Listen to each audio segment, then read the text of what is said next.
Hola jóvenes, buenos días. Hola, doctor, buen día.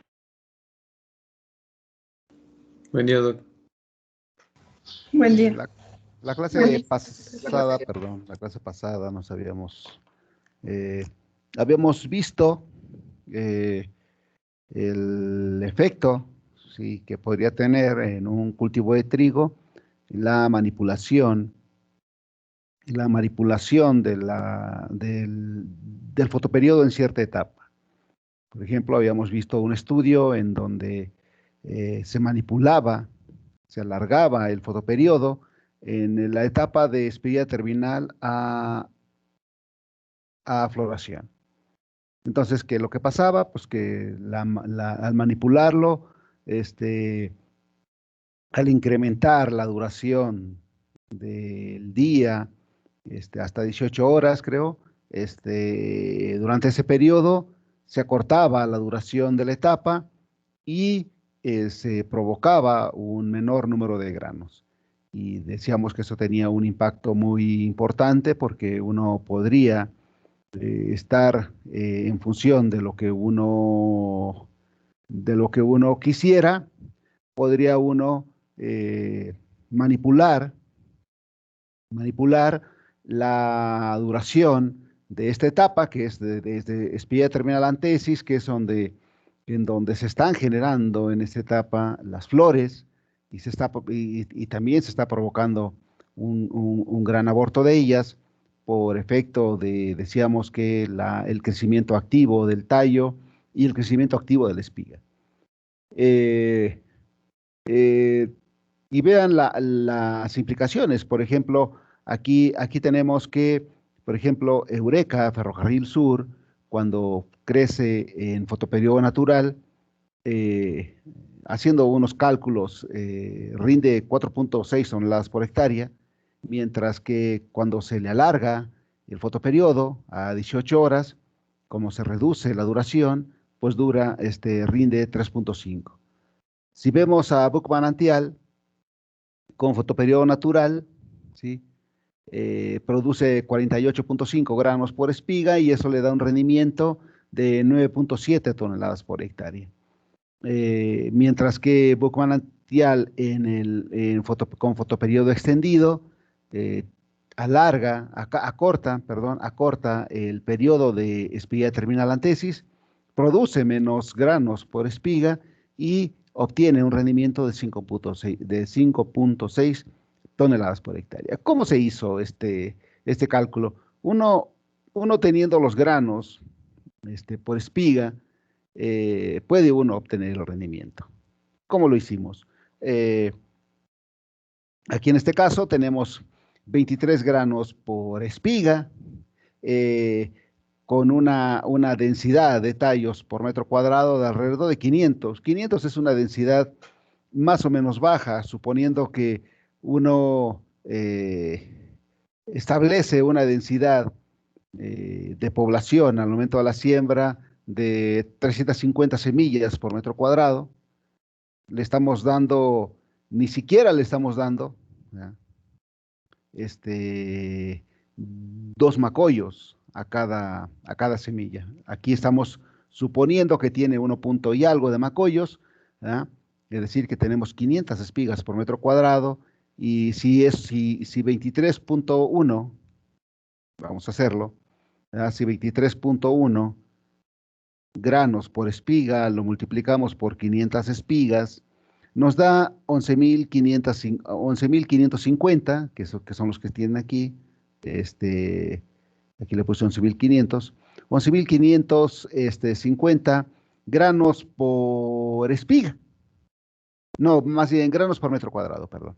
Granos por metro cuadrado. Ahora, si cada grano en promedio pesara 40 miligramos, que es un peso relativamente bajo, ¿sí? Un peso promedio de un grano de trigo de buena calidad anda alrededor de 45 miligramos por grano, pero lo vamos a poner en 40, en 40 miligramos. Entonces, si son 11.550 granos por metro cuadrado, y esto multiplicamos por 40 miligramos, nos da 462,000 miligramos por metro cuadrado. Si esto lo dividimos entre 1000 para que nos den gramos, nos da 462, que es aquí más o menos 460 gramos de grano por metro cuadrado. Ahora bien, esto es por metro cuadrado, pero sabemos que una hectárea tiene 10,000 metros cuadrados. Entonces, si estos 460 los multiplicamos por 10,000, 460 por 10,000, pues nos va a dar cuántos gramos que estaríamos cosechando por hectárea, y estaríamos cosechando 4,600,000 gramos. Si eso lo convertimos a kilos, lo dividimos entre 1000 y nos da 4,600 kilogramos por hectárea. ¿Qué sería este rendimiento? Que sería 4,6 toneladas, 4,6 toneladas por hectárea. ¿Verdad? Y si hace uno lo mismo con 17,8 granos por espiga, considerando que la densidad, la densidad de espigas por metro cuadrado no se afecta por fotoperiodo, pues tendríamos un rendimiento de 3,5, y para el otro caso de 48,5 granos por espiga, considerando igual que el fotoperiodo no afecta, ¿sí?, el número de espigas por metro cuadrado, pues tendríamos 9,7 toneladas. Y así sucesivamente uno podría calcular, ¿sí?, el rendimiento teniendo estos datos, ¿sí? Y les digo, haciendo suposiciones, ¿no? Haciendo suposiciones que tenemos 500 espigas por metro cuadrado y que el grano, el peso de grano, es de 40 miligramos, ¿sí?, por grano. Ok. ¿Hay alguna duda con esto? Sí. ¿Podría repetir, por favor, qué multiplicó para sacar el número de granos? El número de granos por metro cuadrado, ¿ah? Sí. Ok. De hecho, aquí lo voy a corregir. Aquí hay. Ay, espérame. No se puede borrar. Ok, bueno, aquí es por metro cuadrado, ¿eh? Aquí es por metro cuadrado. Ok, lo que se hizo fue multiplicar el número de granos por espiga por el número de espigas. Fíjense, el número de granos por espiga por el número de espigas por metro cuadrado, y así nos daría el número de granos por metro cuadrado. Si multiplico 23,1 por 500 me da 11,500, 11,550. Aquí le voy a corregir. Ayer no multipliqué el punto 1.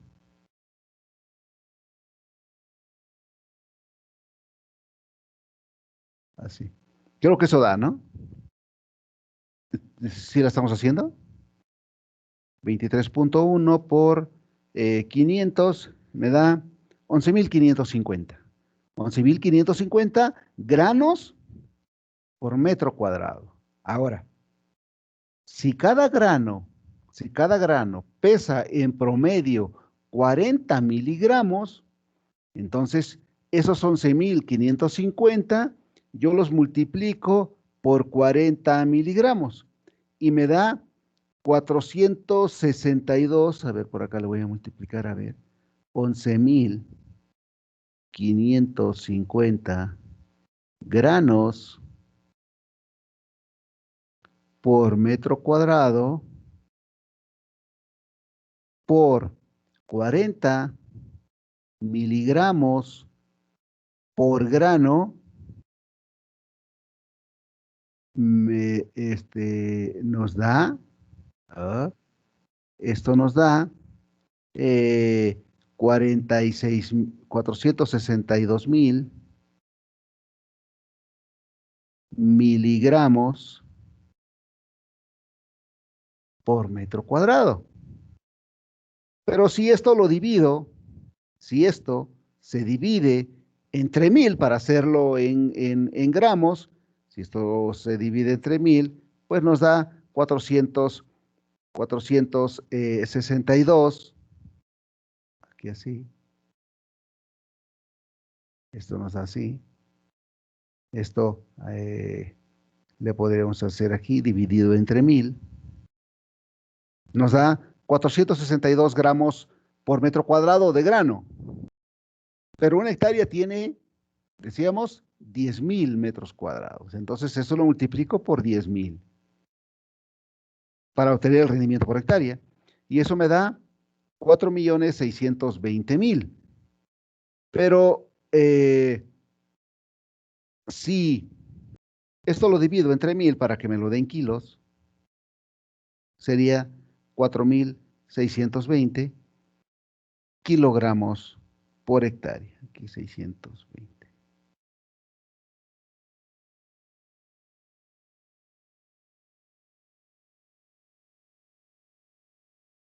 $4,620 kilogramos por hectárea. Si esto lo divido entre 1000 para hacerlo en toneladas, pues me sale, nos da como resultado 4.6 toneladas.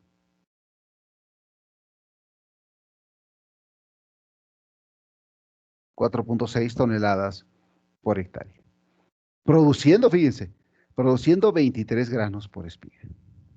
Ahora, si se fijan, esto es genotípico. Hay algunos, hay genotipos, ¿verdad?, que rinden más en algún año. Vean cómo hay una diferencia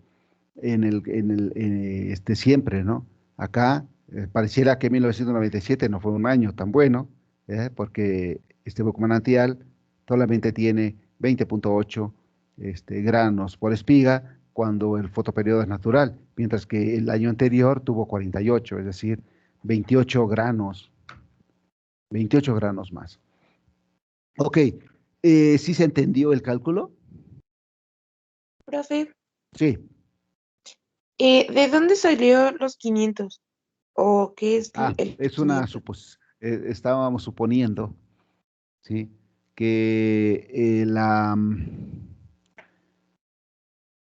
que por metro cuadrado deberían existir más o menos 500 espigas, porque decíamos que, a ver, incluso la voy a quitar aquí, permítame.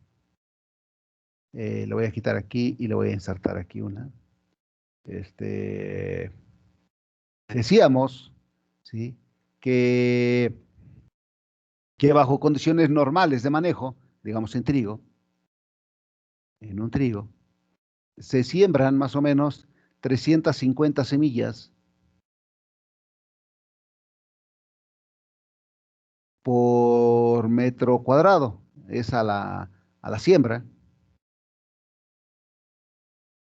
Más o menos esa cantidad de semillas se deposita por metro cuadrado. Ahora bien, si uno deposita 350 semillas y tuviera uno 2 macoyos al menos por cada una de las semillas, o sea, 2 macoyos, estaría uno hablando de 700 tallos, ¿no?, por metro cuadrado. Estamos suponiendo que no son 700 tallos. Le estamos poniendo que son 500 espigas por metro cuadrado, ¿sí? Si uno asume esto es algo conservador, ¿eh? O sea, en las zonas productoras de trigo seguramente 700 tallos por metro cuadrado los logran sin problema, ¿eh? Y más cuando la siembra cuando la siembra es tecnificada, es decir, que no se hace al voleo, que se hace a lo mejor en hileras separadas a 20 centímetros, o en camas altas, o en camas triples, o sea, en función del sistema. Entre más tecnificado esté, seguramente estamos asegurando al menos 500, ¿sí? Eso es lo menos que debería uno tener para tener un rendimiento aceptable. Ya ahí salió 500, ¿eh?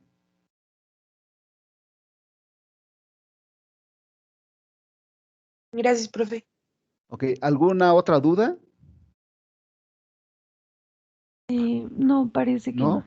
En términos de los cálculos, más adelante vamos a seguir haciendo cálculos, ¿no? Porque igual ahora la otra parte de crecimiento, pues también requiere, ¿no?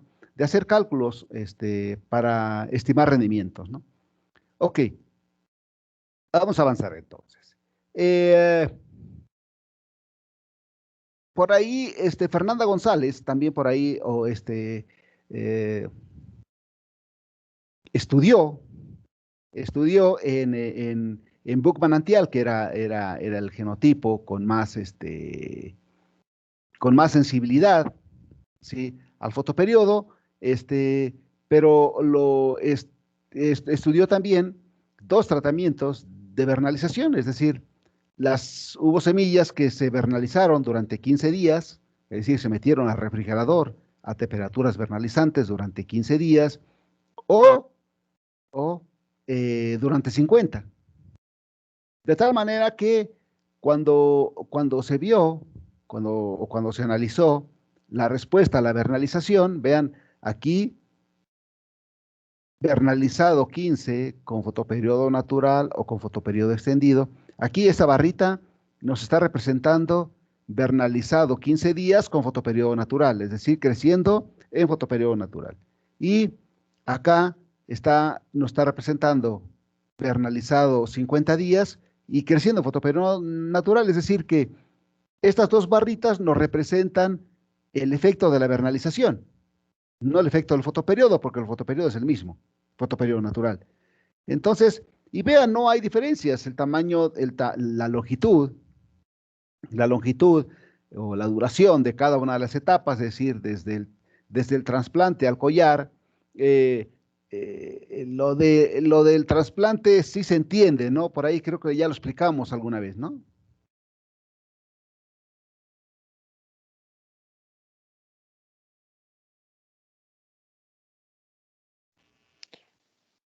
Sí, Cuando decíamos que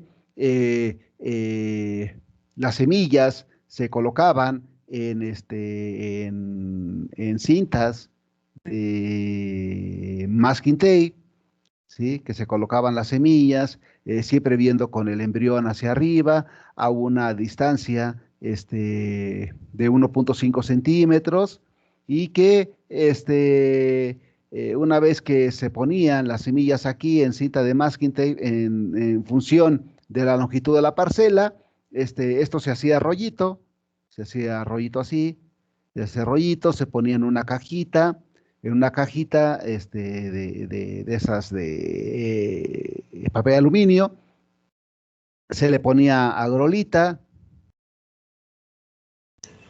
se le ponía humedad, agua aquí, y, y se metían al refrigerador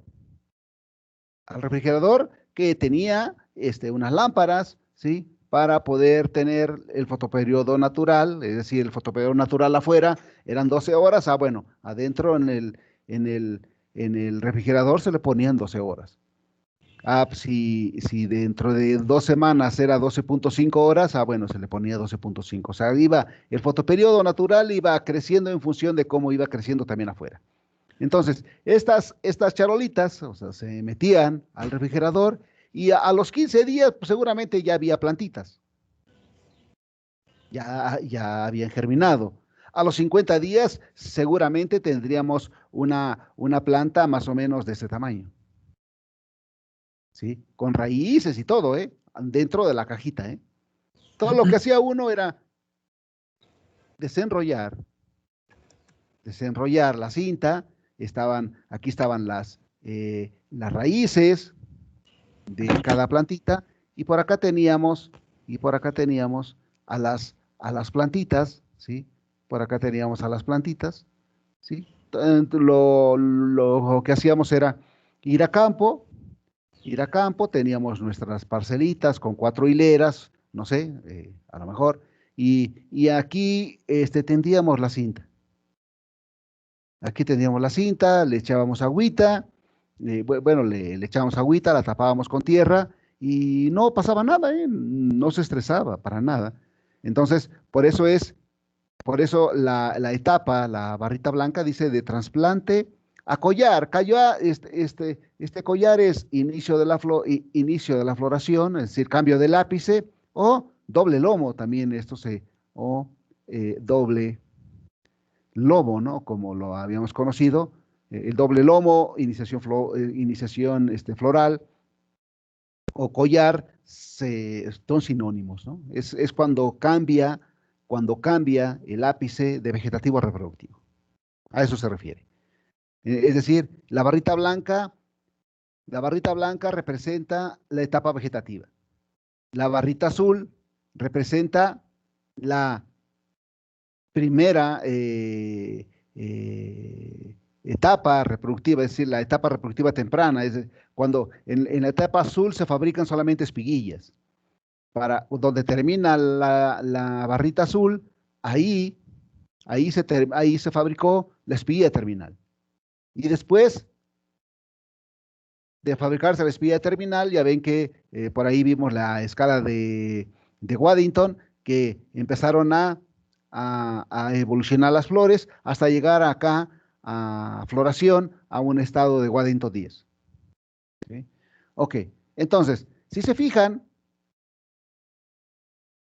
vernalizado 15 o vernalizado 50 dura lo mismo. De hecho, las letritas que dice quiere decir que no hay diferencias. Ustedes van a ver cuando vean, creo que en séptimo semestre o en sexto, diseños experimentales, van a ver que cuando se le pone a las medias la misma letra, pues indica que son iguales. Cuando se les pone diferente letra, significa que son diferentes. ¿Ok? Muy bien. Ahora, cuando analizó Eureka Ferrocarril Sur, bajo fotoperiodo natural, pero vernalizado 15 y vernalizado 50, encontró cosas diferentes. Vean, cuando no se vernalizó, la etapa vegetativa se alarga. Cuando se vernalizó 50, se redujo. Vean cómo se hizo chiquita la duración del tiempo térmico desde el trasplante al collar. Y pareciera que la siguiente etapa no tiene ningún efecto, es decir, el efecto de la vernalización fue inducir la floración. Inducir la floración en este cultivar. Por eso vean cómo se acortó. En realidad, lo que hace que se acorte este periodo, pues fue precisamente el acortamiento, ¿sí?, de la etapa vegetativa. Ahora, si uno quisiera ver el efecto del fotoperiodo, lo vería uno así, ¿no? Aquí sí, estas dos barritas, esta y esta otra, están comparando, ¿sí?, fotoperiodo natural más 6 horas, vernalizado 15 o vernalizado 50. Y estas dos, ¿sí?, a su vez, está comparando natural y extendido. Y vean cómo el natural, fotoperiodo natural, es más largo, la duración de la etapa de espiguilla terminal la floración, que cuando se le incrementaba a 6 horas, es decir, más o menos 18 horas de fotoperiodo. Vean cómo se acorta. Es el efecto del fotoperiodo. A medida de que se va cumpliendo los requerimientos de luz, ¿sí?, en cultivares sensibles, pues se va acelerando la tasa de desarrollo de la etapa y por eso se acorta, ¿no? Y aquí en ambos casos, estas barritas, ¿sí?, dentro de cada tratamiento de vernalización, pues indica eso, ¿no? La comparación del fotoperiodo natural y el fotoperiodo extendido. Y en todos los casos siempre hay una reducción, ¿sí?, significativa de la duración del tiempo de espiguilla terminal la floración. Porque recuerden que el cambio del fotoperiodo se hizo aquí, nada más la evaluación del fotoperiodo se hizo entre espiguilla terminal y floración y antesis. Aquí solamente se impusieron. Por eso no aparecen barritas por acá atrás. ¿Sí? ¿Por qué? Porque no, acá no hubo tratamiento de fotoperiodo. Ok. Y bueno, por aquí está la parte del efecto de la vernalización sobre la duración de las fases de desarrollo. Y si se fijan, es exactamente lo mismo que aparecía con la sensibilidad al fotoperiodo. En aquellos cultivares sensibles a la vernalización, a medida de que se va incrementando el tratamiento, ¿sí?, de días vernalizantes, esto significa días, la D, se va reduciendo la longitud del periodo. Vean cómo al ir incrementando la exposición, los días de exposición a temperaturas vernalizantes, se va disminuyendo la duración de la etapa hasta llegar a un punto, ¿sí?, en donde tendríamos, ¿verdad?, una vernalización óptima con la cual llegamos a la mínima duración, ¿sí?, de la fase, que sería la precocidad intrínseca. Que acuérdense que la precocidad intrínseca es la mínima duración que puede tener una fase independiente del fotoperiodo o vernalización. Y bueno, y si uno le saca la inversa, ¿sí?, a los días, tendríamos la tasa, y lo que nos dice aquí es que a medida de que se incrementan los días de exposición a temperaturas vernalizantes, la tasa de desarrollo se va incrementando, ¿ok? Hasta llegar a un tratamiento óptimo de vernalización. Que uno diría, bueno, ¿y eso lo voy a hacer siempre en un refrigerador? No, no. Seguramente en aquellos cultivos sensibles a la vernalización, pues uno tendría que someterlos a vernalización en campo, ¿sí? Es decir, con fecha de siembra. Es decir, sembrarlos muy ahí al finales del otoño. ¿Para qué? Para que durante el invierno, ¿sí?, acumulen frío. Y es lo que pasa con, por ejemplo, con los árboles frutales, ¿no?, con los árboles caducifolios, los ciruelos, los duraznos, la manzana, la pera, que crecen aquí en el Valle de Toluca, y en sus alrededores. Es lo que pasa, ¿sí? Esos son cultivos que requieren horas frío, así le llaman horas frío, pero en realidad es vernalización. Lo que hace la vernalización es inducir la floración, es decir, hacer que el ápice cambie. Dicen por ahí algunos colegas que, el efecto de la vernalización o las heladas que pudieran caer en el invierno le ayudan, ¿sí?, a un árbol frutal, por ejemplo, a un durazno, a que la yema que es vegetativa, o sea, todas las yemas en un árbol, a finales del otoño, todas son vegetativas, es decir, todas van a dar una rama. Pero cuando entra el invierno y son sometidas a temperaturas vernalizantes, es decir, a esas heladas que caen en las mañanas, lo que se está haciendo es que esa yema va a cambiar de vegetativa a reproductiva. Es decir, que una yema que iba a producir una rama puede producir ahora frutos. ¿Ok? De tal manera que si un arbolito de durazno, de ciruelo, de manzana, de pera, no florece, es porque no satisface sus requerimientos de frío. Es decir, sus requerimientos de frío son mucho mayores que los que hay en la región, ¿sí? Ahora bien, si ese arbolito florece, pero no se le queda ningún fruto, quiere decir que satisface sus requerimientos de frío muy temprano, siguen cayendo heladas o sigue bajando la temperatura y las flores abortan. ¿Abortan por qué? Por frío. ¿Ok? Básicamente Eso es lo que estaría pasando, ¿sí? En cultivos que son sensibles a la vernalización. En el caso, por ejemplo, de trigo,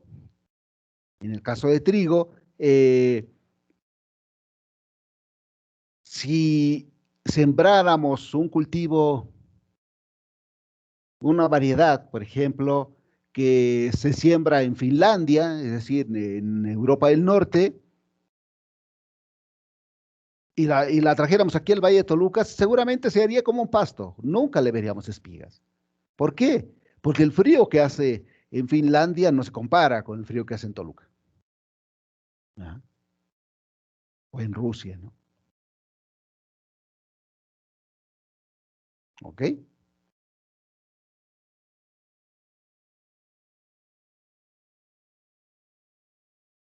Ahora bien, eh, en este esquema podemos ver, ¿sí? Los principales parámetros que se pueden considerar en un cultivo que es sensible a la vernalización. Aquí tenemos el tiempo entre dos etapas particulares de desarrollo, es decir, no sé, siembra, emergencia, emergencia, floración, o cualquier etapa. Y como decíamos, aquí está la fase sensible, que me indica que conforme se incrementan los días de exposición a la vernalización, se va reduciendo la duración de esa etapa. Y por acá tenemos que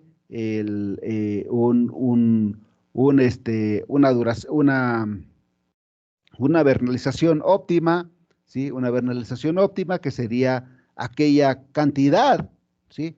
De días de exposición con la cual llegamos a obtener la duración básica, ¿no? Básica o precocidad intrínseca, ¿ok? Por ahí, esta Fernanda González, en el 2002, por ahí hizo un trabajo donde estudió 3 genotipos de trigo que, que llevan, que tienen por nombre Prointa, Prointa Puntual y Prointa Super. Estos trigos fueron liberados por el Instituto Nacional de Tecnología Agropecuaria y Klein Pegaso, pertenece a una empresa productora de semillas la empresa se llama Klein, y el genotipo se llama Pegaso. Eh, ella vernalizó, ¿sí? Estos 3 cultivares 56 días y 0 días, es decir, agarró la semilla y la sembró. Y agarró la semilla, el otro tratamiento fue agarrar la semilla, meterla 56 días al refrigerador, sacarla, trasplantar y conducir el experimento. ¿Qué midió? Midió el porcentaje de espigas fértiles emergidas. ¿Cómo sacó el porcentaje de espigas fértiles? Como la relación entre el número de espigas, o el número de plantas más bien, con espigas emergidas fértiles, es decir, espigas fértiles, es decir, que tenían anteras, que tenían anteras maduras, que tenían la posibilidad de producir grano, entre el número total de plantas, es decir, yo puedo tener plantas, pero puede ser que no todas tengan espiga, por 100, ¿sí? Y eso lo contó al final del experimento, ¿sí? Lo contó al final del experimento, que más o menos ocurrió eso a los 2560 grados centígrados día desde el trasplante. Y recuerden que evaluó también algunos tratamientos de fotoperiodo natural más 0 horas, fotoperiodo natural más 2 horas, fotoperiodo natural más 4 y fotoperiodo natural más 6 en ambos cultivares. La pregunta, con los datos que tienen ahí, ¿qué cultivar o qué cultivares son sensibles a la vernalización y qué cultivares o qué cultivar es insensible a la vernalización. Con los datos que tienen ahí.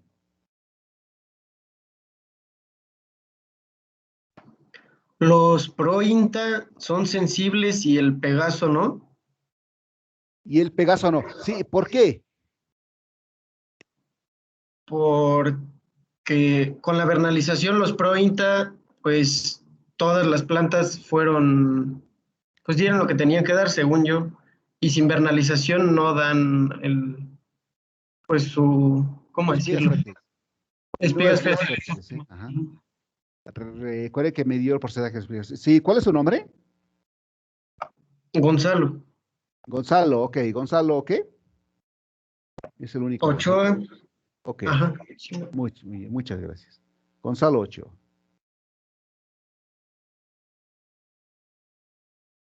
Ok, muy bien. Efectivamente, vean cómo si Fernanda midió el porcentaje de espigas fértiles, es decir, el porcentaje de espigas que dan grano, ¿sí? Cuando se vernalizó 56 días, los dos Prointa, en realidad los tres cultivares, ¿sí? Los tres cultivares tuvieron el 100% de espigas fértiles, es decir, el tallo que llegó al final del experimento, ¿sí? Tenía una espiga fértil, es decir, tenía capacidad de estar produciendo grano. Mientras que cuando no se vernalizó, los dos Prointa tuvieron, ¿sí? Un porcentaje de espigas fértiles que fue entre 24 y 53%. Quiere decir, vean, por ejemplo, en el peor de los casos, Prointa Super, en el peor de los casos, Prointa Super perdió el 47% de espigas. ¿Por qué? Por no estar vernalizado. Es decir, tardó mucho, se alargó mucho, hubo muchos, o sea, produjo muchos tallos, se hicieron sombra, muchos murieron y los que llegaron a dar espiga fueron muy poquitos. ¿Por qué? Por no satisfacer sus requerimientos de vernalización. Mientras que efectivamente, como decía su compañero Gonzalo, Clay Pegaso es un cultivar insensible, porque cuando se vernaliza o cuando no se vernaliza ni se entera. O sea, ni se entera si le pusieron frío o no, ¿sí? En ambos casos produce el 100% de espigas fértiles, ¿sí? O sea, todos los tallos dan espiga. Todos los tallos que llegan al final del ciclo llegan con espiga, ¿sí? Con capacidad de producir grano, ¿ok? Muy bien.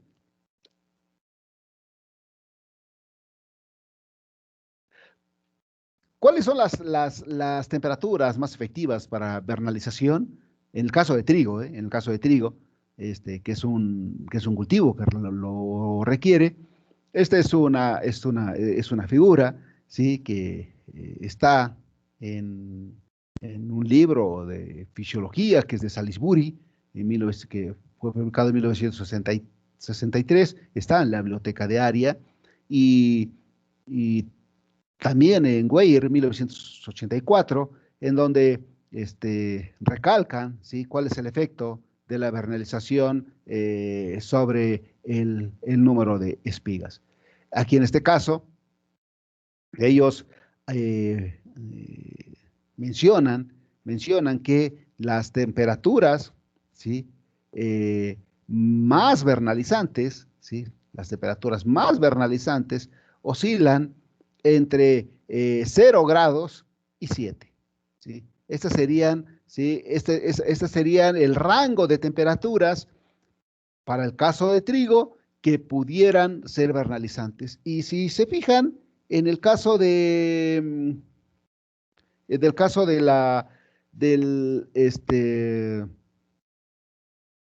de un refrigerador, por ejemplo, un refrigerador de los que tenemos en casa, generalmente trabajan a 5 grados, entre 4 y 5 grados, en donde guardamos las verduras y eso.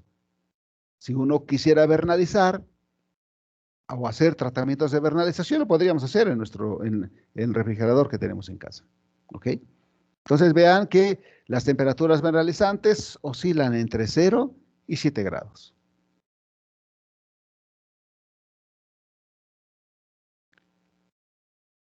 Hay variabilidad genotípica, es decir, no todos los genotipos son igualmente sensibles. Por ejemplo, este es un trabajo en donde se evaluaron 4 genotipos, Agen, Lancota, Centur y Pauni, bajo diferentes tratamientos, o sea, bajo diferentes tratamientos de vernalización. Y, por ejemplo, aquí tenemos a Pauni, que es el cultivar más sensible. Vean cuando se coloca o cuando se le dan 30 días de exposición a temperaturas vernalizantes, pues la tasa de desarrollo relativa, ¿sí? La tasa de desarrollo relativa pues es cercana ahí al 20%, mientras que cuando se somete a 50 días, ¿sí? La tasa de desarrollo está cerca del 100%, es decir, cerca de 1. En el caso de trigo se ha comprobado que 50 días de vernalización se estaría saturando la respuesta. Hay otros investigadores que han evaluado un poquito más, o sea, van más allá.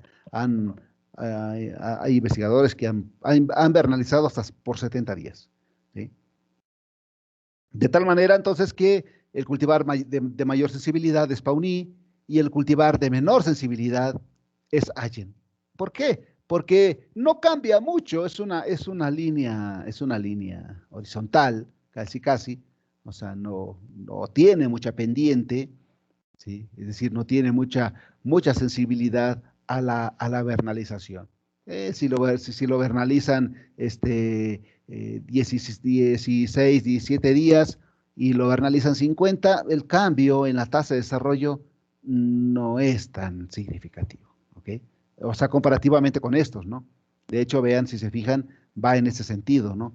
Pauni mayor sensibilidad, Centur un poquito menos, Lancota un poquito menos y Agen menos, ¿no? Ahora,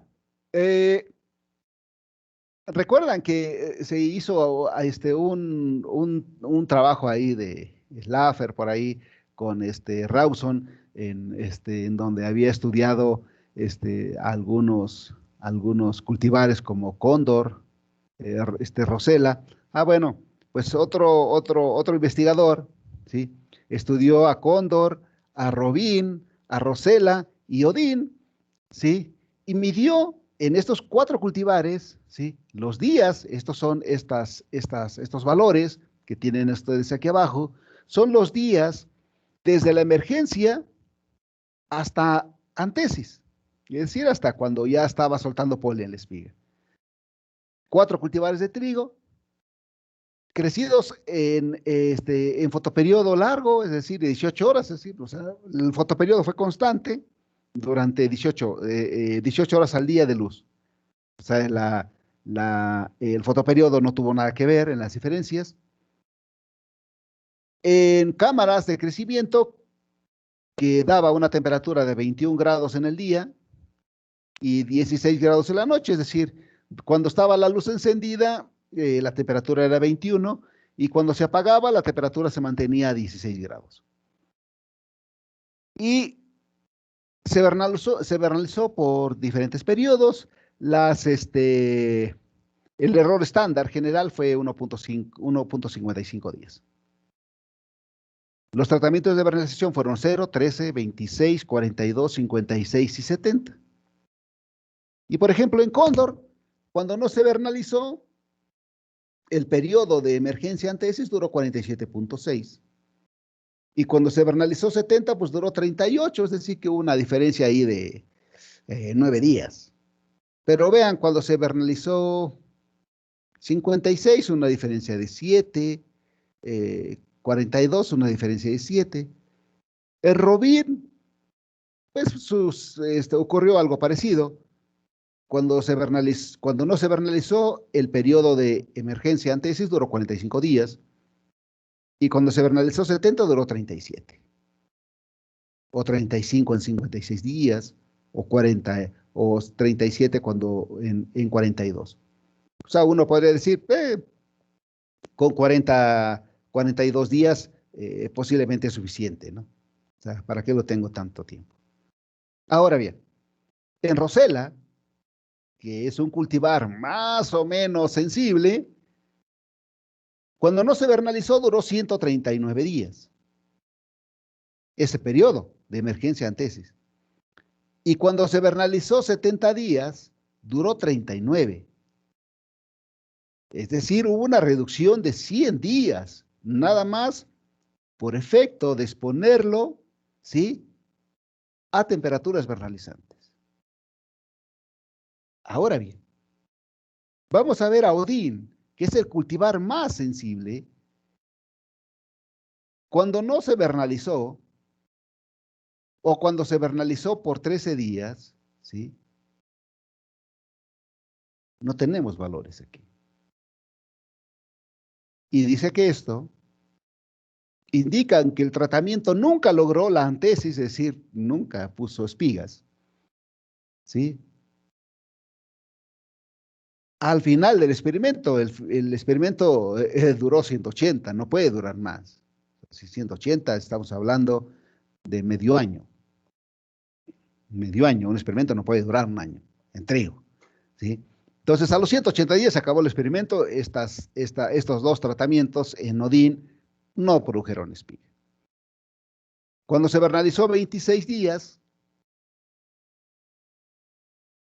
el periodo duró 173. Y cuando se vernalizó 70, duró 51. Es decir, 120 días.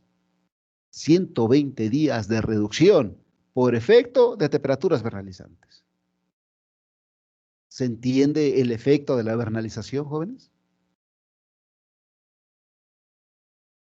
Sí, doctor, Sí, nada más que tengo una duda. Sí, dígame. ¿Por qué en el día 42 tiene, bueno, qué significan las letras A, B? Ok. Es lo que les decía. Por eso no le quise dar tanta importancia aquí a las letras. Las letras, aquí dice, vean, aquí tiene un asterisco. Dice que medias unidas con la misma letra dentro de las columnas son iguales estadísticamente. Es decir, que A con B, A y B aquí en estas dos, en esta primera, son diferentes, ¿no? Es decir, 47 días y 43 o 43 de un tratamiento a otro son diferentes. Es decir, que hay una reducción significativa del número de días en cóndor simplemente con vernalizarlo 13 días. Vernalizarlo 26, vernalizarlo 42, no hay tanta diferencia porque tienen una B y una B. Y dice que medias unidas con la misma letra son estadísticamente iguales. Pero ya cuando se le pone 70 días de vernalización ya son diferentes. O aquí, ¿no? O acá, vean. A, B, C, D. Todas estas son diferentes. ¿Qué quiere decir? Que conforme se va incrementando el tratamiento, ¿sí?, o los días de exposición a temperaturas vernalizantes, se va reduciendo la duración del periodo. Eso indicarían las letras. Las letras indicarían si son estadísticamente diferentes o estadísticamente iguales, ¿sí? Nada más. Eso lo van a ver seguramente cuando lleven diseños experimentales, ¿no? Y si les doy yo, pues que mejor les explico. Les explico cómo salieron, cómo se obtuvieron, cómo se sabe que efectivamente esta es A y esta es B. Se saca, aquí les dan un error estándar general, y este error estándar general sirve para sacar una cosa que se llama diferencia mínima significativa. ¿Ok? Sí, muchas gracias, doctor. Ok. ¿Alguna otra duda, comentario?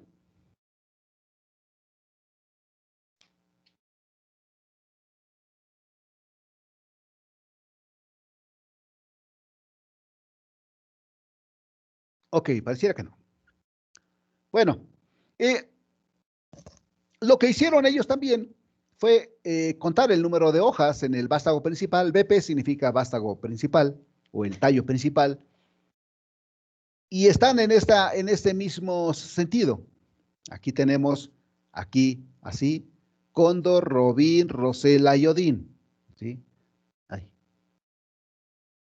Cóndor, robín, rosela y odín. Recuerden que en ese grado va la sensibilidad. ¿Eh? Cóndor, robín, rosela y odín. ¿Ok? Ellos midieron entonces el número final, el número de hojas en el vástago principal en función de los días de los tratamientos de vernalización. Y vean, en el caso de cóndor, pues no hay una disminución del número de hojas con respecto al tratamiento de vernalización. En el caso de robín, cuando no se vernalizó, tuvo 8 hojas, y cuando se vernalizó 42 días, tuvo 6, es decir, hubo una reducción de 2 hojas. En rosela, que es un cultivar un poquito más sensible, cuando no se vernalizó, estuvo ahí cercano a 18 hojas en el vástago principal, y cuando se vernalizó 42, estuvo cercano a 8, es decir, 10 hojas menos. Ahora bien, en el caso de Odín, vean que estuvo muy cerca, o por arriba, muy cerca ahí de las 19 hojas, ¿sí? Con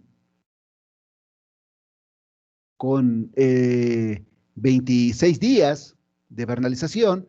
Los demás no se pusieron. ¿Por qué? Porque la escala es la misma, ¿sí? Nada más llegó a 20, pero acá estaba por acá el valor con 0, o sea, con 0 días de vernalización, estaba por acá arriba.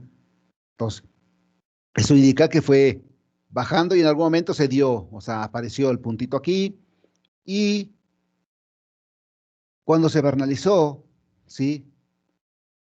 50 y tantos días, vean cómo se redujo, incluso hasta cuando se vernalizó durante 70 días, vean cómo se redujo el número de hojas en el vástago principal. ¿Eso qué indicó? Eso indica el efecto de la vernalización. El ápice cambió de vegetativo a reproductivo.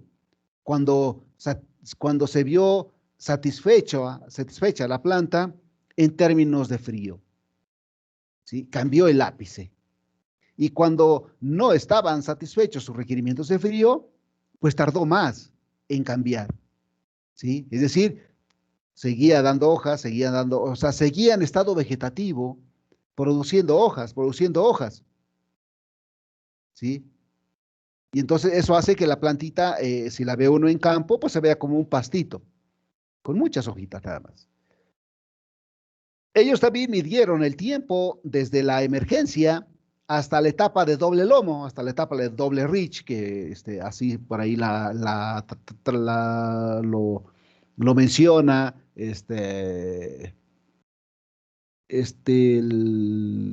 los autores del manual que les pasé, Kirby y Appleyard, ¿sí? Así lo mencionan como la etapa de doble ridge o doble lomo, o iniciación floral o collar.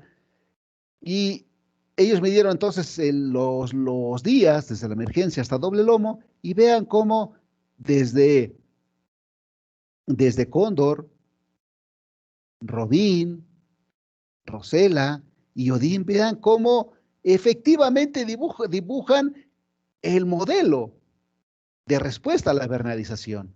Aquí llega a la mínima duración, o la duración básica, o la precocidad intrínseca, por ejemplo, rosela llega con 42 días. Con 42 días se logra obtener la mínima duración, mientras que en el caso de odín, ¿sí? Con 56 días, con 56 días, dura 10. Fíjense, con 52 días de vernalización, la etapa dura 10 días.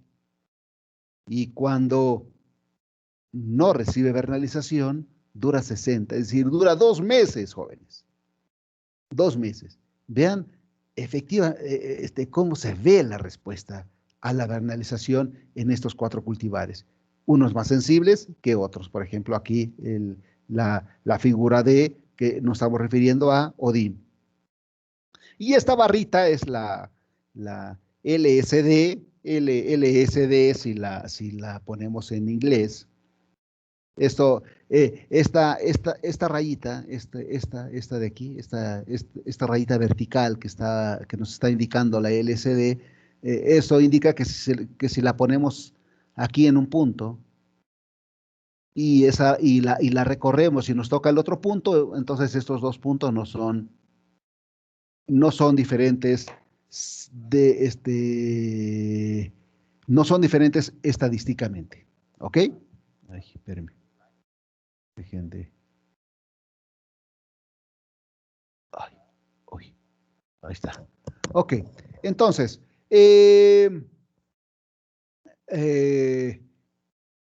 pues aquí en todos los casos, al menos en la fase de sensibilidad, si ponemos esta barrita de LCD y la recorremos, pues es capaz que nunca nos toca, o nos tocan algunos puntos, pero no otros. Por ejemplo, aquí estos están muy separados.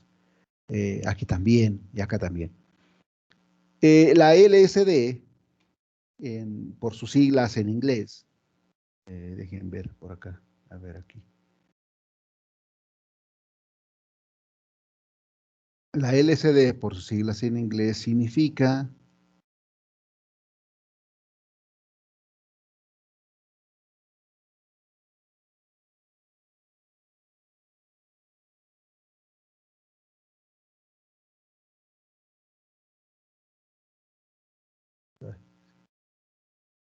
con C. Significance.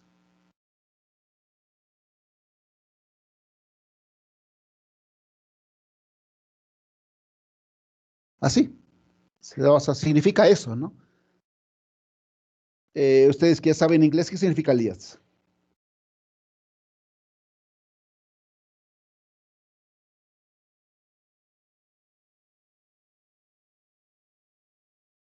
Como algo de menor importancia. Es ajá, menor, ajá, menor. Aquí en este caso no es de menor importancia, sino se traduce como mínimo. Entonces, o mínima. Aquí por eso es, si lo traduce uno al español, diría diferencia mínima significativa.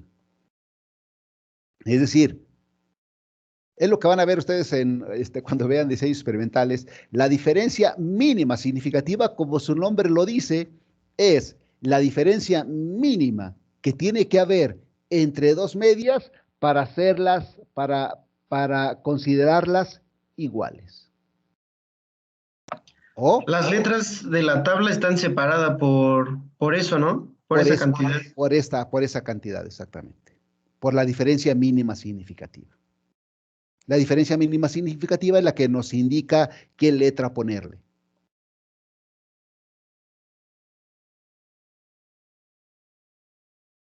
Pero seguramente cuando vean, bueno, a ustedes todavía les falta que cursen estadística y probabilidad, ¿no? Seguramente cuando cursen estadística y probabilidad, va a ser más fácil, ¿no? Y cuando cursen estadística y probabilidad y luego lleguen a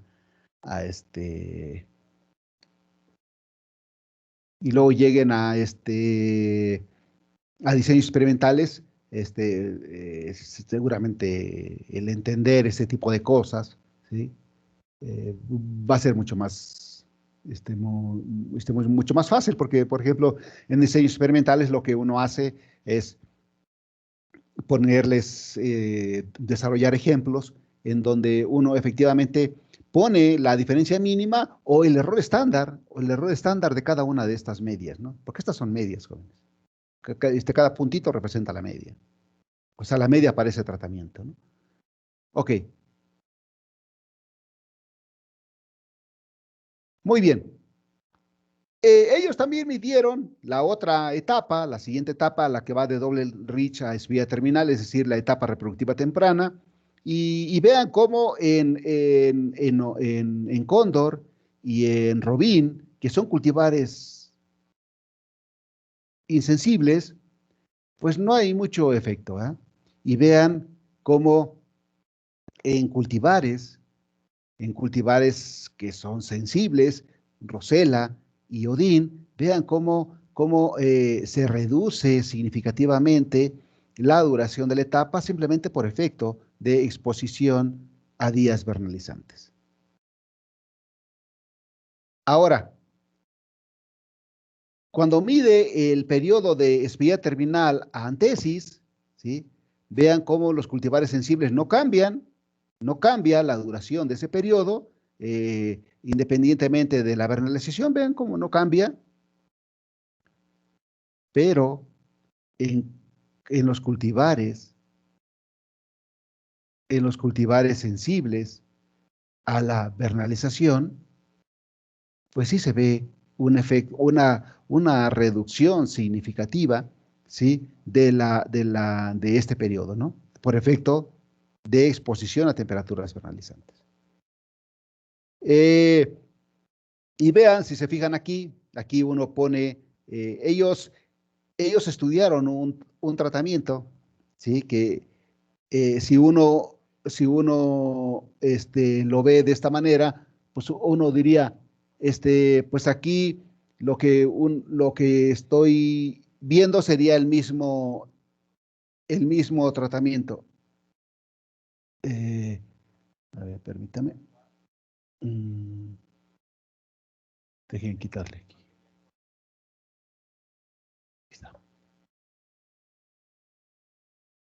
Ahí está. Ok. Pero ahora, 13 más 13 sería 26.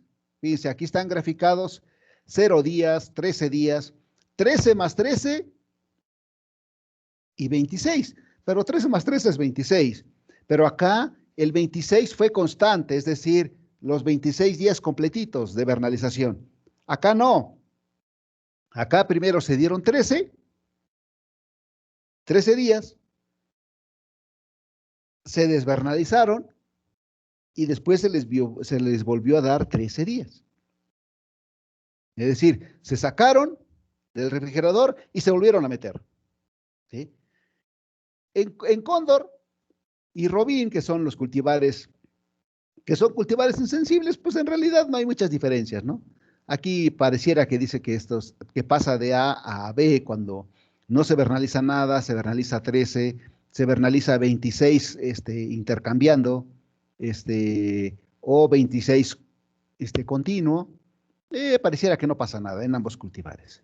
Pero vean en Rosella, cuando no se vernaliza, la duración desde emergencia, SE significa seedling, SE, a ver, aquí lo vamos a poner para que se entienda, ¿no?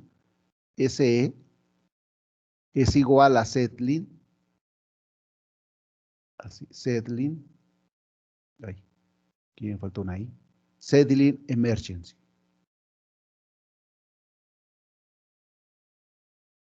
Seedling es plántula, emergencia de plántula. ¿Sí? Eso significa seedling emergency o SE.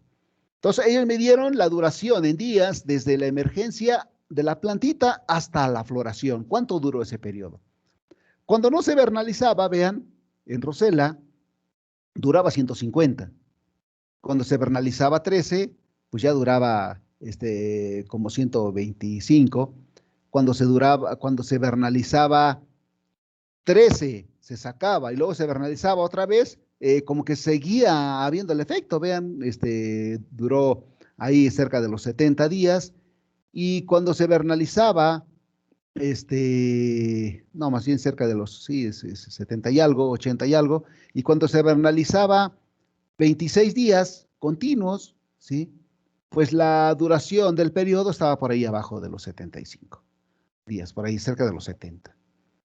Ahora vean, en el caso de Odín, 0, 13 y 13 más 13, es decir, vernalizado 13, retirarlos y volverlos a meter otros 13, estas flechitas indican que la duración iba para arriba y estaban en 200 días, ¿eh?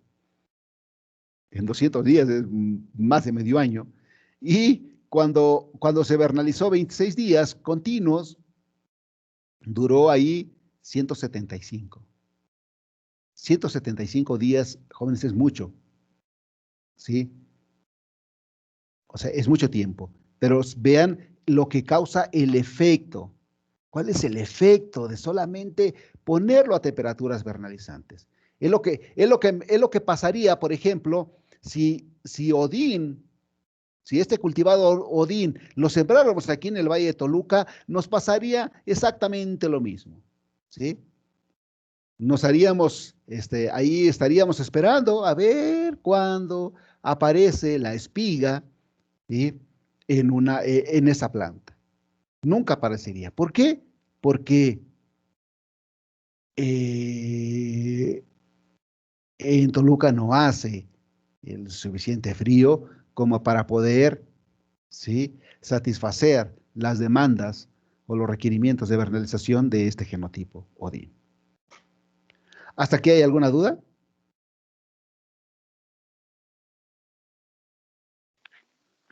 No, profe, de mi parte no. ¿Alguien más? Ok, vamos a seguir avanzando. Entonces, ¿cuáles son las características más importantes de las respuestas a la vernalización? Primero, es una aceleración del desarrollo subsiguiente luego de exposición a un periodo de bajas temperaturas. Esa es una de las principales características, una aceleración del desarrollo. La segunda característica es que la respuesta se evoca a un rango limitado de bajas temperaturas, que decíamos que era desde más o menos ahí cercano a 0 hasta 7 grados. Y por otro lado, ¿sí?, las respuestas son generalmente cuantitativas, ¿sí? Las respuestas son generalmente cuantitativas. Y sí, ¿verdad? Porque veíamos que, o sea, cuantitativo significa esto, ¿eh? Que uno tiene aquí la duración en días, y acá la vernalización, la exposición a vernalización y también en días, y uno tiene más o menos esta respuesta, ¿no?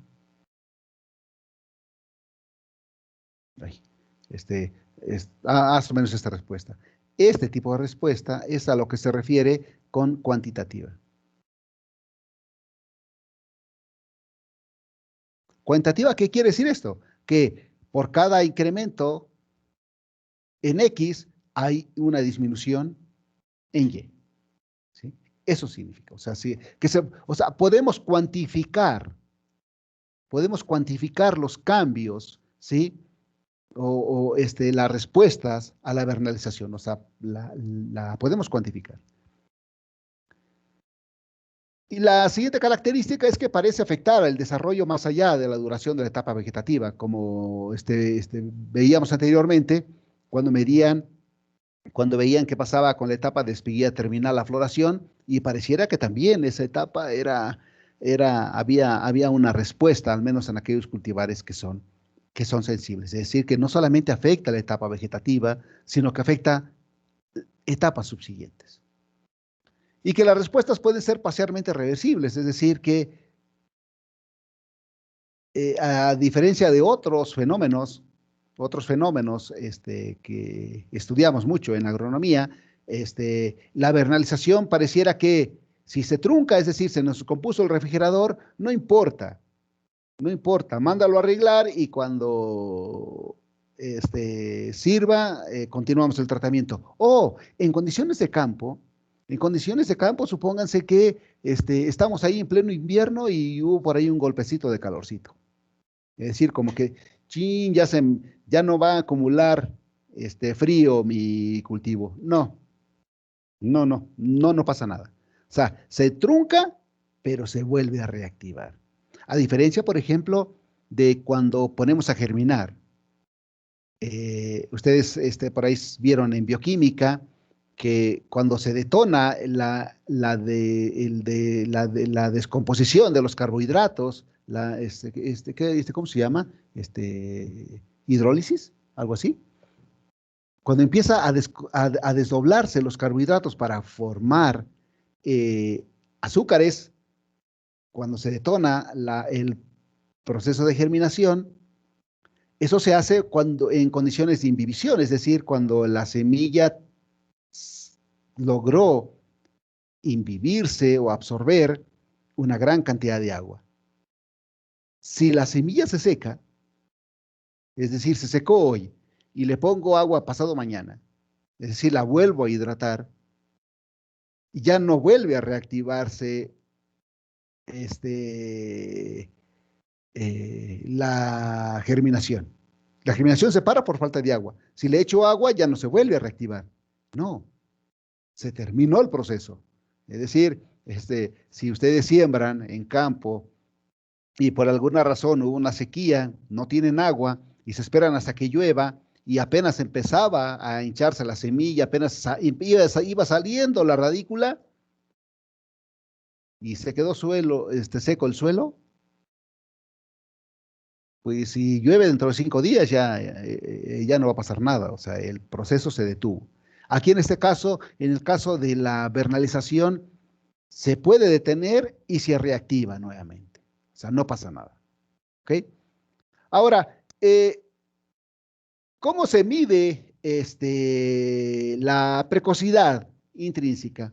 Normalmente medimos, ¿sí? La precocidad intrínseca, recuerden que es la mínima duración que puede tener una etapa. Y normalmente la medimos como tiempo a espigamiento o a floración.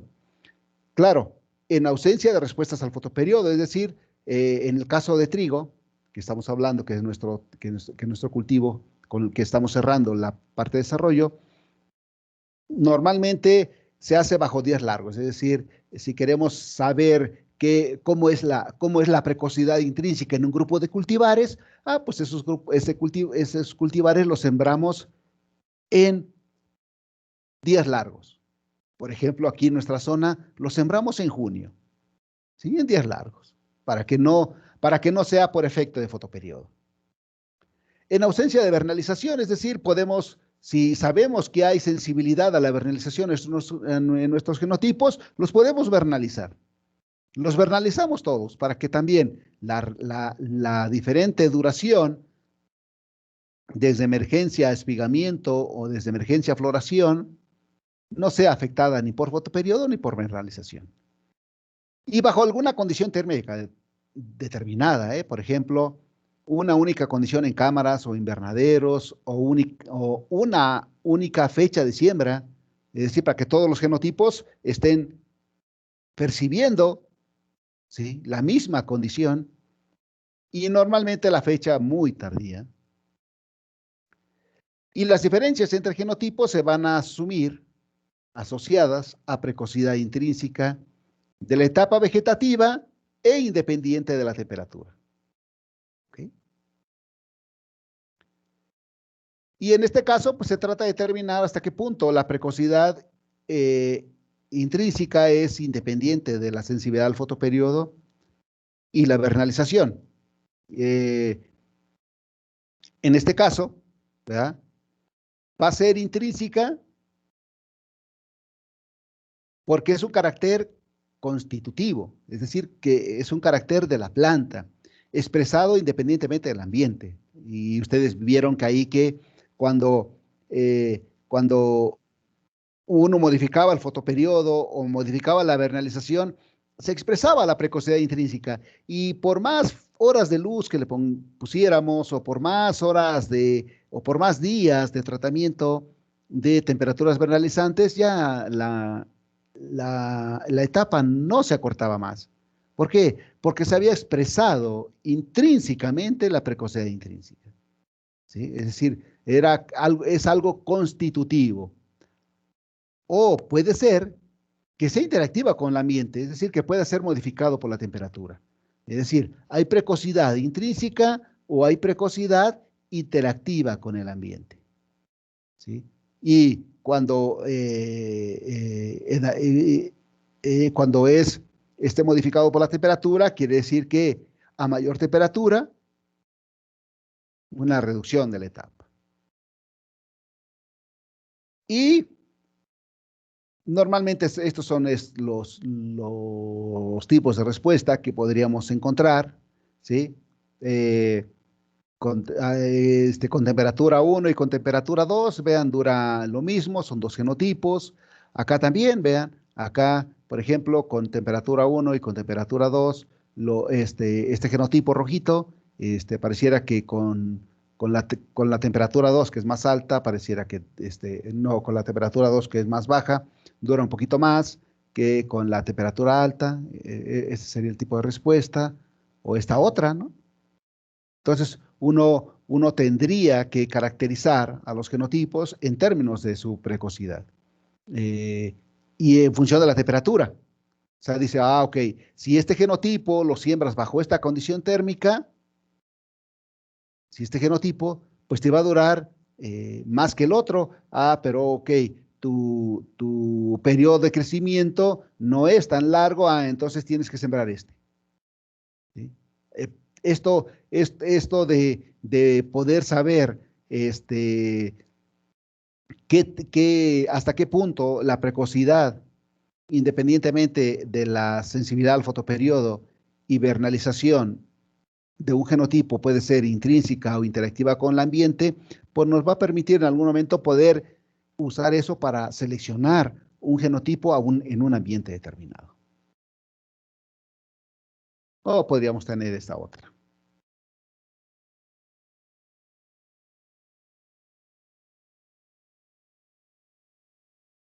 Y la precocidad medida en tiempo a espigamiento o a floración es un valor no es un valor constante ni en días ni en tiempo térmico, sino que se modifica por la temperatura. Recuerden que la temperatura tiene un efecto universal sobre cualquier etapa, y si nosotros exponemos a un cultivo a diferentes regímenes térmicos, pues seguramente nos va a modificar ese valor de la precocidad. Y normalmente la precocidad medida en tiempo térmico de las distintas etapas del ciclo de floración es variable dentro y entre genotipos, es decir, no todos los genotipos van a tener la misma duración. Y medida en días depende de la temperatura. Cuando se mide en días, recuerden que siempre acarreamos errores, ¿no? Que se pueden corregir con temperatura. Y las distintas precocidades, la pregunta más bien sería que si las distintas precocidades podrían estar representando distintas sensibilidades a la temperatura. Entonces, pues eso todavía queda como pregunta, aún no se ha podido elucidar. Hay gente como de ahorita, de los más actuales, Gustavo Laffer, Daniel Miralles, Víctor Sadras todavía está algo relacionado con eso, Daniel Calderín en Chile, Víctor Sadras en Australia, Gustavo Laffer en la Universidad de Lleida en España, Daniel Miralles en la Universidad de Buenos Aires. Son gente que no han quitado el dedo renglón y todavía siguen avanzando en el conocimiento, en el aspecto de desarrollo en los cultivos de invierno. Como síntesis síntesis generales del desarrollo, podríamos decir que hay una fase de preemergencia, ¿sí? Que es aquella en donde la semilla se encuentra en el suelo, ¿sí? Hasta y ese periodo le llamamos periodo desde siembra a emergencia, y es donde se da normalmente en esa etapa se dan iniciación de hojas, es decir, se fabrican hojas y se establece el stand de cultivo, ¿no? Emerge la cantidad de plantas que vamos a cosechar. Después viene una fase vegetativa, que es que va aquella desde emergencia hasta iniciación floral, es decir, hasta doble lomo o hasta collar, como se le llama. Y en esta etapa, en esta fase vegetativa, pues la iniciación de hojas continúa y logra su máximo, porque recuerden que hasta aquí, hasta iniciación floral, la planta logra el máximo número de hojas, y las hojas y los macollos tardíos comienzan a aparecer, es decir, nosotros vemos cómo aparecen las hojas. Después viene la etapa reproductiva temprana, que va desde iniciación floral a espiga terminal, en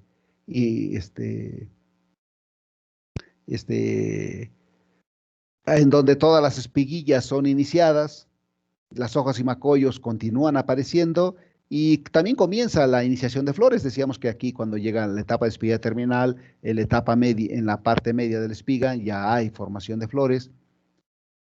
Y tendríamos la siguiente fase, que es la fase reproductiva tardía, que va desde espiguilla terminal a antesis, en donde la iniciación de flores termina y la mortalidad ocurre para lograr un número final de flores fértiles. Aparece la hoja bandera y la espiga, o sea, cuando aparece la hoja bandera, quiere decir que ya iba la espiga, atrasito, y los macollos más jóvenes mueren para lograr un número final de espigas por metro cuadrado. O sea, aquí en antesis nosotros ya tenemos una hoja bandera, la espiga ya emergió completamente, los macollos más jóvenes mueren, y se logra el número de espigas por metro cuadrado que vamos a estar cosechando. Y finalmente la fase de llenado, que va de antesis a madurez, en donde existe o se da el desarrollo del tamaño potencial del grano, y el embrión se desarrolla y la iniciación de hojas comienza. Recuerden que cuando se está formando el embrión en las semillas, al menos de los granos, ya hay, al menos en los que hay evidencia, ya empieza la fabricación de los primordios de hoja. ¿Ok? Y bueno, esta parte, con esta parte del desarrollo de trigo, estaríamos terminando el aspecto de desarrollo. Vieron cómo vimos en muchos cultivos el efecto, la temperatura del fotoperiodo. Ahora en trigo vimos el efecto de la vernalización, que no es nada diferente con lo que pudiera pasar en canola. En canola todavía no se estudia a detalle, todavía no se ve cómo son cómo va ese modelito. Recuerden que la canola es un cultivo de invierno, y no sé, en algún momento podría ser interesante saber cuáles son sus requerimientos de frío, de tal manera de poder establecer claramente cuáles podrían ser las regiones potenciales, ¿sí?, en donde se podría desarrollar esta especie. Y por otro lado, no sé, a lo mejor a algunos les gusta también la parte ornamental. Recuerden que por ahí en el 14 de febrero, el 10 de mayo, luego, bueno, antes en la facultad era muy común, excepto del año pasado para acá, que estuvimos, que hemos estado aislados, pero siempre había así alumnos que ponían o que metían proyectos productivos, porque antes los proyectos productivos eran efectivamente como, bueno, más bien nacieron como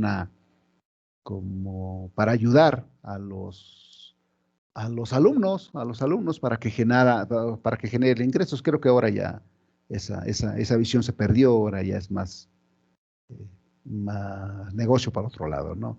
Y no, siempre los proyectos productivos siempre fueron encaminados a que para que el alumno aprendiera y tuviera una ganancia. Y se establecían muchos proyectos productivos de tulipán. Y ustedes saben que el tulipán que se siembra, compramos el bulbo que viene desde Holanda o de Japón. Normalmente de Holanda nos mandan todos los cargamentos de bulbos para producir tulipán. Y yo siempre me he preguntado, ¿por qué no hemos hecho nosotros nuestro propio set de semilla de tulipán? ¿Por qué no hemos generado nuestras propias variedades de tulipán siendo una facultad de agronomía? Y no es muy complicado. Si ustedes, no sé si han comprado, sus mamás han comprado tulipanes, queda el bulbo en el suelo, en la macetita.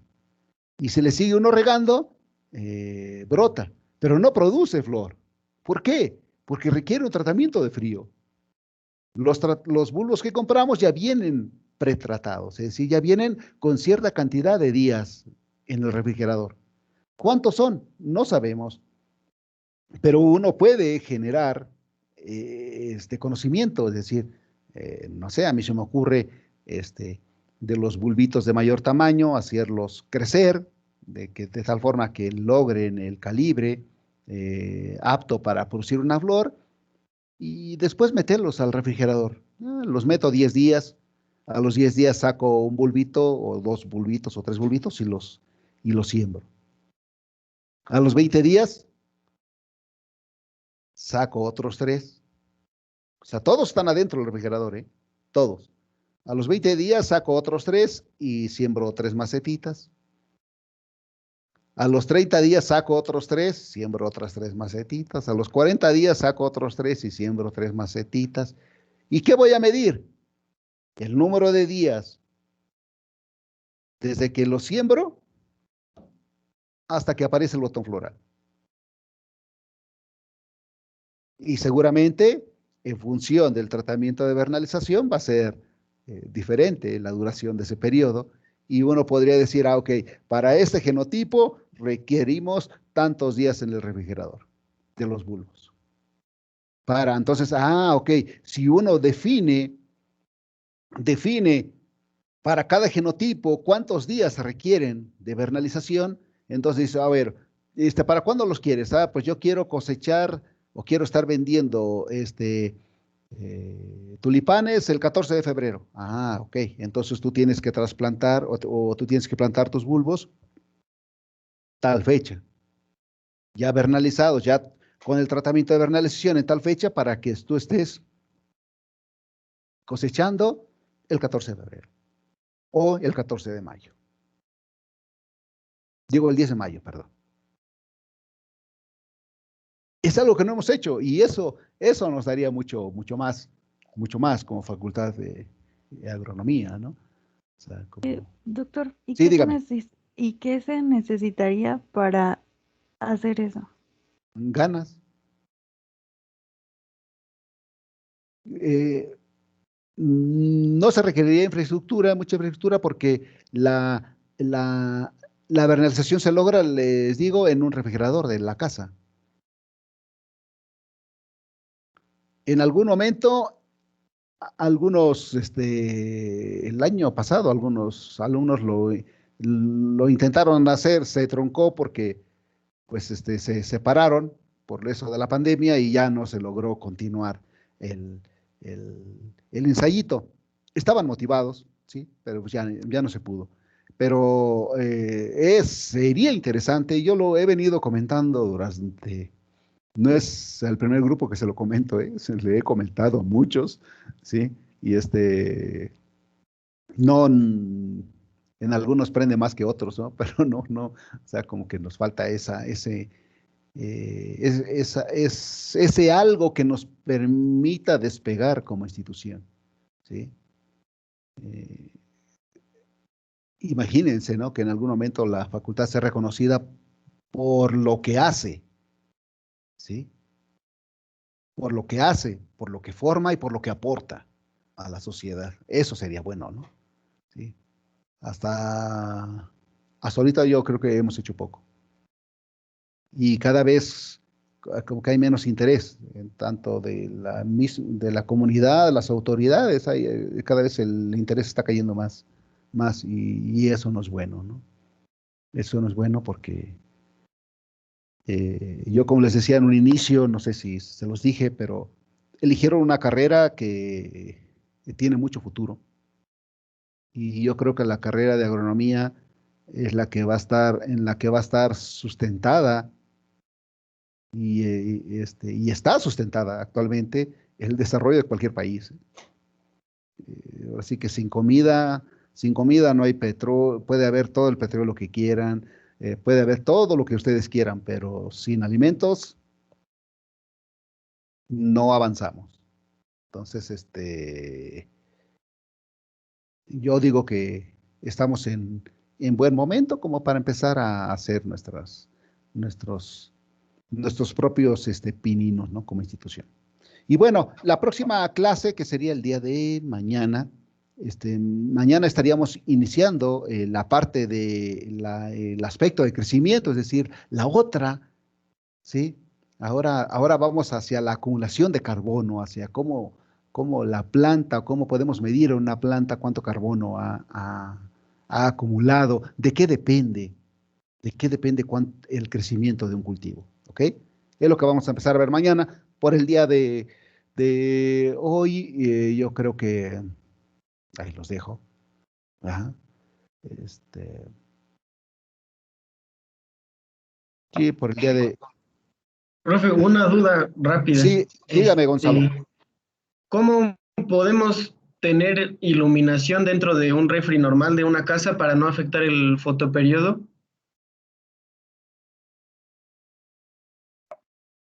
Ok. Dejar desactivado, que no es que en la puerta del refrigerador, en la puerta del refrigerador normalmente se apaga la luz cuando se oprime hay un interruptor que hace que se apague cuando abrimos la puerta, se desactiva el botoncito y hace que encienda la luz. Cuando cerramos, se oprime y se apaga. Se podría interrumpir el, el contacto, o sea, se podría hacer como que no se abra o que no se cierre el circuito. Eso se puede. En el caso, por ejemplo, de los experimentos que yo vi era un refrigerador como tipo hielera, ¿sí? Todo adentro estaba hueco y tenía estantes. Era un refrigerador especial para hacer vernalización, ¿sí? Pero también lo hacíamos en refrigeradores verticales, ¿eh? O sea, se hacía en refrigeradores verticales. Se sacaba todo y se metía, ¿no? Ahí en la facultad lo hemos hecho en un refrigerador que está ahí en el laboratorio del doctor Aurelio Domínguez López, el laboratorio de texturas.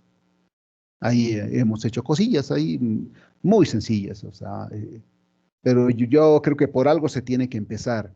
Este concepto de la ecofisiología aplicada hacia el manejo de los cultivos es reciente en la facultad. Nosotros empezamos a incursionar en ella trayendo gente experta desde enero del 2004 empezamos a involucrarnos con esta nueva modalidad. Y bueno, ahora ya hay mucha gente que ya ha trabajado, que se ha formado y que ha estado ya, ahorita está trabajando a nivel nacional en cosillas de esto, pero todavía es muy poco, es muy poco el avance todavía que se tiene. A diferencia, por ejemplo, de Argentina, ¿no? Que lleva 30 años, 40 años aplicando este concepto. Y por eso se hablan de rendimientos de trigo de 12 toneladas, se hablan de rendimientos de maíz promedio de 16, hasta de 20 ya andan. Y nosotros todavía andamos en rendimientos de maíz de 4. ¿Por qué? Porque todavía no entendemos algunas cosas, ¿no? Nos cuesta trabajo hacer ese cambio de paradigma, ¿no? Siempre, a veces es difícil, ¿no? Cambiar. César, dígame. Sí, profe, buenos días. Una pregunta. Sí. Para el caso del fotoperiodo, si queremos inducirlo cualquier tipo de luz es buena. Es que he visto que usan luces LED para cultivar en espacios cerrados. Puede ser luces LED, pueden ser barritas de luz, o sea, no se requiere una luz que caliente, simplemente que sea luz. Y entre más frías yo creo que es mejor. Las lámparas LED o esas que todavía existen, ¿no? Las lámparas esas de tubo, que utilizan balastra, también son muy útiles. En campo, allá en Argentina, usaban los tubos, los tubos con balastra, ¿no? A cada parcelita le ponían 2 tubos. Y cada uno con su balastrita y había un timer, ¿eh?